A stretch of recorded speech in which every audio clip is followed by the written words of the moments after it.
Can horror movies make us more resilient? Tune in to find out, only here on the People Scientist podcast.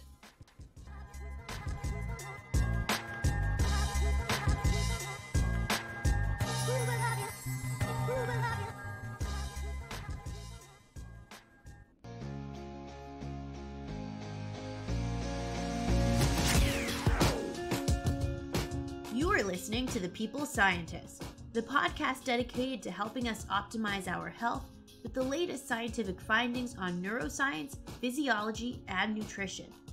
I, your host, Dr. Stephanie Caligiuri, a nutritionist, physiologist, and neuroscientist, will be here with you every single week, bringing us information to ignite our thinking, to help us be one step closer to the healthiest we can be.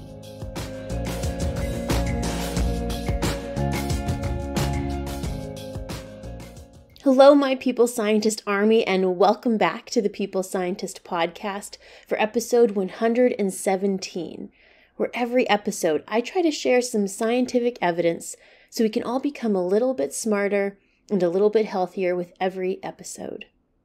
Happy New Year, my People Scientist Army. How are you doing? How has your day been so far? Thank you for inviting me into your day, and I hope that I can keep you company for the next little bit, and I hope that I can give you some interesting information to ponder. So it is 2022, the third year of me doing this podcast, and I wanted to add a little something fun to every new episode now. I think I want to start off each episode with an interesting old scientific finding. I think some of the most interesting studies are ones done a long time ago. So I'm going to call this section of each episode Forgeone Facts. Forgone meaning something found in the past. So get ready for Forgeone Facts.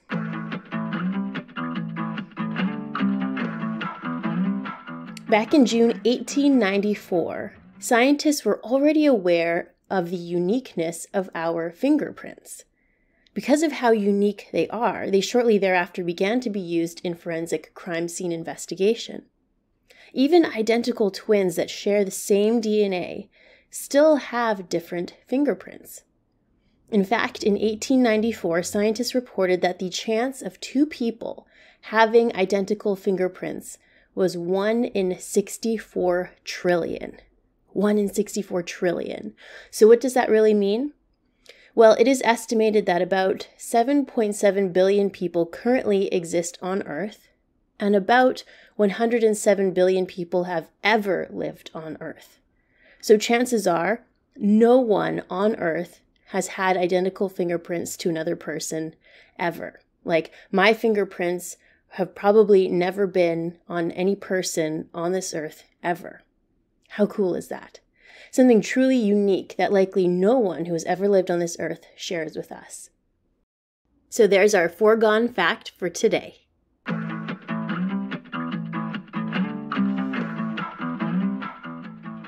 Now let's get into today's episode. Episode 117 marks the first episode of 2022 on the People Scientist podcast. The new year is often a time for us to reflect on our last year, and for us to feel optimistic and to plan how we want our next year to go. Last year, the first episode of 2021, I did an episode on the neuroscience of goal setting and how we may use neuroscience to our advantage to help us create new habits and to break old habits. Well, this year, I felt like I was seeing too much posting about goal setting and goal making that I didn't want to do another episode on that. But a few of you requested I cover the topic. So what I'm going to do today is somewhat of a compromise. I'm going to start off the episode with some core takeaways of my episodes in the past about how we can use neuroscience to our advantage to start new habits and break old habits. But then I'm going to spend the rest of today's episode on a fun topic I have been wanting to cover. I came across a study that shows the correlation of watching horror movies and shows with greater resilience during the pandemic. I thought that was such a funny and intriguing correlation. Is there any logic behind it? Why might that be the case? So, as we always do, let's start off with some core takeaways. I am a firm believer that if we can learn and understand our brain and body better, that this can be very empowering. For example, for us to say, oh, I know why I feel this way. It is because my brain is responding to this, and I know I can get around this feeling by doing this. So in today's episode, that is what I hope to give you. For example, certain brain regions are activated when we form a habit, whether that habit be bad, like smoking cigarettes or eating junk food, or the habit can be good, like brushing our teeth twice daily or going for a walk every evening. The first step in breaking a habit is to activate our higher order brain regions, our logical thinking, planning brain regions. How do we do that? We have to become aware of our habits and question them. For example, why am I doing this? Second step, we are likely to develop some withdrawal if we want to break a habit. For example, withdrawal from quitting smoking or cutting out sugar.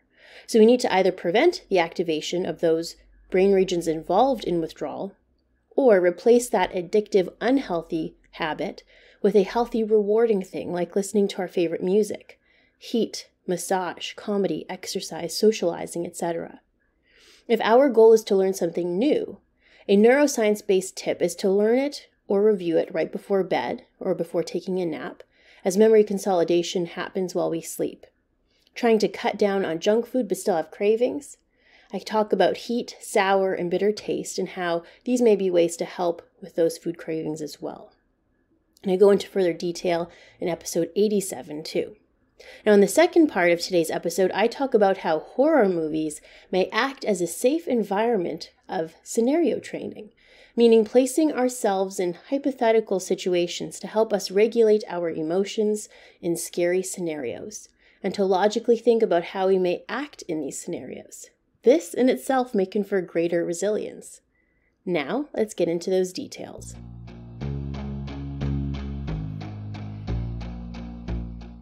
Let's first talk about breaking an old habit. We know that certain brain regions, like portions of our striatum, regulate our ability to form automatic habits. We also know that if we want to break a bad habit, then we have to override those habit brain regions. Luckily, with neuroscience, we know how to do that. Very simply, to override a bad habit, we need to activate our conscious thought and decision-making brain regions. Essentially, what this means is the first step to breaking a bad habit is to be more mindful of our automatic subconscious actions. In fMRI studies, when people thought logically and started planning out their actions, brain regions involved in emotion and habit were less recruited. So what that means is we need to be conscious and logically think about the actions we take for our bad habits. For example, being aware that we seem to crave chocolate in the evening, and that involves us going to the cupboard to grab some chocolate and sitting on the couch while watching TV. Or we are aware that we crave a cigarette with our morning coffee. We are aware that the room, space, or time of day may be triggers or reminders of these habits. But mindfulness most often is not enough, because we also have to consider our feeling of withdrawal and craving. And those can be very powerful feelings that lead us to relapse back to our old ways. So we need to consider the regions in our brain that are involved in withdrawal and relapse, like the lateral habenula and the interpeduncular nucleus. So step 2 is to deal with these withdrawal brain regions being activated, and in order to prevent relapse, we can be willing to feel and accept the withdrawal feelings. This has been referred to as mindfulness-based relapse prevention. This strategy was written by Sarah Bowen and colleagues. She published a clinician's guide to this in a book in 2011. Essentially, this strategy is a meditation strategy that aims to train individuals to be more mindful and conscious of their thoughts, cravings, environment, and their goals, to become comfortable with our feelings of craving, and to learn that that is a part of changing and growing, and that we don't need to respond to these feelings of craving by giving in. A second option to deal with the craving and withdrawal is that we can replace our old habit with a new healthful, rewarding behavior to override these withdrawal brain regions. By rewarding, I mean something that releases dopamine in our brain reward regions that results in a pleasurable response. Many unhealthy and healthy things can do this. For example, nicotine, alcohol, sugar are unhealthy examples. But we can replace these with healthy, rewarding things that release dopamine, like exercise, heat, like a hot shower or sauna, music, dance, socializing, a massage, caffeine. This can be quite helpful, as we may temporarily be in a dopamine deficit if we cut out something like sugar, nicotine, or alcohol, and this can lead us to feeling temporarily having a lower mood. And this has actually been documented quite well in caffeine withdrawal too. I go into detail and provide clinical studies on these examples back in episode 1 and episode 58. So if you want to hear more about how to break an old habit, how to break sugar and food cravings, episode 1 and 58 are really great for that. A third step to override bad habits is to keep in mind our environment, our triggers, our cues that induce our craving. Our withdrawal brain regions are likely to be activated when we are in the same environment where we do our unhealthy habit. For example, if we eat desserts and unhealthy foods in our living room on the couch at 6 p.m. every evening, then being in that room is likely to activate our craving withdrawal brain regions, which can result in us relapsing and going back to our old ways. So how do we get around this? 2 ways: avoid that environment for a while or change what that environment means to you. Avoiding the environment is pretty self-explanatory, but let's say you can't avoid the environment. Then okay, change how it looks. I know that might sound silly, but we have seen this in preclinical studies time and time again. So for example, change the layout of the room. Move your couch around. Change the colors, like adding a new blanket, a new paint color. Face a different direction in the room. Add a new scent to the room using a diffuser. Put on music. You do something different in that room, like talk on the phone in that room instead. Read a book in that room. In preclinical models, if we change what the environment looks like, the conditioned preference, the withdrawal, the relapse for a drug or sugar declines. This is called conditioned place preference training. So to briefly recap, to break an old habit, we need to be aware and conscious of what we are doing in that habit in order to override the habitual centers of the brain. We need to question, why are we doing this? The second step is to deal with the potential withdrawal by becoming comfortable with that feeling or by replacing that feeling with a healthy, rewarding thing and avoiding that environment and the potential triggers. Now, how about starting a new habit? Lally and colleagues in the European Journal of Social Psychology in 2010 investigated habit formation in a clinical trial. The old question of how long does it take to form a new habit? They stated it takes anywhere from 18 to 254 days, with a median of 66 days. So the variation is quite high. So keep in mind that it may take longer than what we might expect in order to form a new healthy habit, and that's okay. The authors noted that if the action was simple, it is more likely to result in a strong habit versus a complex action. So for example, let's say we want to learn a new language.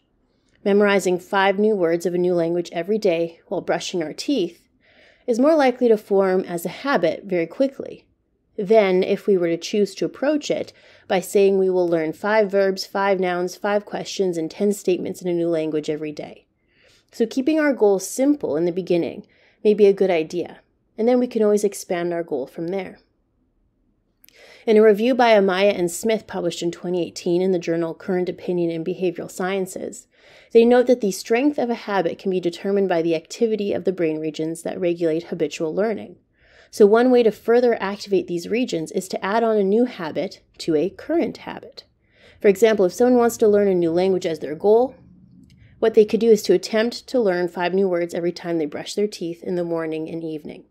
They brush their teeth twice a day, and that is quite an ingrained habit already. So now they are adding a new habit to that old habit. This makes it easier to attain because their old habit is already so ingrained in their routine and likely already activating these habitual brain regions. How about another example? Let's say our goal is to be healthy, and we want to add in more exercise in order to achieve this goal. So let's say a current habit of ours is to have a cup of coffee or tea every morning. What we can do is add to that habit or routine. For example, we can choose to walk 10 blocks to get our coffee or tea now, instead of getting it right at work. Or we can do 10 minutes of stretching while our coffee or tea brews in the morning. Another example, let's say you like to be on your phone when you wake up or before going to bed. How about stretching while being on your phone? That is one quick way of adding new habits to our already ingrained routine. Or if you have a video chat hangout every week with our friends, we can do some exercises during that. Another way to increase the likelihood that a new habit sticks is to add in components that release dopamine in our brain reward regions. Things that are rewarding or release dopamine in our brain reward pathway include caffeine, exercise, music, heat, socializing, and massage, for example. So we can add these things in if possible, like listening to our favorite song or a funny podcast while exercising. Intrinsic motivation, like I've mentioned in episode 87, is also so important because we need to find what is truly important to us and to form our goals around that. For example, I want to be happy and I don't want to feel anxious anymore. That could be our goal. Once we have that goal in mind, we have to use our planning, goal-directed, and decision-making brain regions before that can become an automatic action. In this scenario, specific and actionable goals are best. So we don't just say, I need to exercise more in order to be happier and healthier. We need it to be specific and actionable. Our goal could be rephrased to say, I want to stretch every morning for 10 minutes when I wake up. And what is going to motivate us is the fact that we want and deserve to be happy and healthy. And we know that there are a lot of potential ways to achieve that. So to recap, starting a new habit, we should keep it simple at first. We could add it onto a current habit, like while making our coffee in the morning, and we can add rewarding things to that task, like music, and finding what is intrinsically important to us and to form our goal around that. And lastly, if trying to learn something new, we can try to learn or review it right before bed. Now, if you want more details on the neuroscience of goals and habits, you can go back and give episode 87 a listen. I go into all the details and the neuroscience of habits, of healthy eating, trying to break old habits, and also the psychology of motivation and habit formation. So I hope if any of you were interested in hearing any scientific evidence on goal making and resolutions, I hope that this was motivating and insightful for you. And like I said, go back to those previous episodes. Episode 1 is great and specific about evidence on how to break sugar cravings and food cravings. And episode 87 really goes into the neuroscience and psychology of habits and goal setting. So I hope that that will be useful for all of you. But now let's talk about today's interest piece topic that I really wanted to talk about. Scrivener in the journal Personality and Individual Differences published a study in 2021 indicating that individuals who enjoy horror movies and shows may have had better mental health and resilience during the pandemic. It's a really interesting correlation, isn't it? How about we dig into that? In this study, 310 people completed this experiment, and they were initially recruited in April 2020, right at the beginning of the pandemic, when there was much uncertainty and fear around COVID. The participants were provided questionnaires on the preference for their movie genres, as well as how they felt about how they were coping with the pandemic. For example, they were given a 7-point scale to score how big of a fan they were of different types of movies, like horror, zombie, pandemic, apocalyptic, psychological thriller, alien invasion, comedy, romance movies, etc. Then the scientists created a questionnaire called the Pandemic Psychological Resilience Scale. Participants were instructed on a 7-point scale, which ranged from strongly disagree to strongly agree, on how much they agreed or disagreed with each of the 13 statements. For example, they were asked, if I was mentally prepared for a pandemic like this, strongly agree or disagree? I was able to predict how bad things would get in a pandemic like this before it took off. The magnitude of the consequences of the pandemic took me by surprise. I already knew which items I should buy in preparation for the pandemic. I never could have imagined a viral outbreak like this. So that's an example of some of the statements that the participants were provided in the questionnaire. They had to either answer strongly agree all the way down to strongly disagree on a 7-point scale. So based on these questionnaires and 310 people, what did the scientists find? Well, being a horror fan was unrelated to positive resilience and preparedness. However, consistent with their prediction, horror fandom was significantly associated with lower psychological distress during the pandemic. Now, they also had called one of the genres a prepper genre, meaning zombie, apocalyptic, and alien invasion genres, where the movies would insinuate a pandemic and people needing to be prepared for that. So fans of these prepper-like genre movies experienced fewer negative disruptions in their life during the pandemic. During the last 2 years, many new shows have come out about serial killer documentaries, and these shows happen to rank very high for a lot of views and popularity. This is interesting because those individuals that like to watch these serial killer and horror shows sometimes are defined as having morbid curiosity. Well, analyses reveal that morbidly curious individuals seem to experience significantly greater positive resilience during the pandemic. Now, why might that be? Well, it is speculated that individuals with this type of curiosity might look at the pandemic as interesting rather than fearful because of their curiosity about certain situations like this. It certainly might be a combination for most of us that we might feel both curious and fearful, but perhaps we may lean toward curiosity about the pandemic, taking a more logical, thinking, inquisitive approach to it, as opposed to a fearful, emotional response that someone without morbid curiosity might have. Someone without morbid curiosity may hate serial killer documentaries or horror movies because of the fear and disgust they may feel when watching them. As such, perhaps they would also respond similarly to the pandemic. This is an interesting observation. In fact, the scientists wrote that one reason that horror use or horror watching may correlate with less psychological distress is that horror fiction allows its audience to practice grappling with negative emotions in a safe setting. Through fearing the murdering or monster on the screen, audiences have an opportunity to practice emotion regulation skills, experiencing negative emotions in a safe setting, such as during a horror film. It might help individuals hone strategies for dealing with fear and more calmly deal with fear-eliciting situations in real life. So the scientists on this project hypothesized that horror films might create environments for viewers to place themselves in fictional scenarios, to think about how they would respond in these scenarios, and essentially to generate coping strategies. For example, have you ever watched a horror film or show and thought, oh, I would have done this, or oh, I wouldn't have done that, or they should have done this? If we have thought that, that means we took a logical approach, placing ourselves in the situation and thinking about how we would and how we should respond. In fact, this is called scenario training.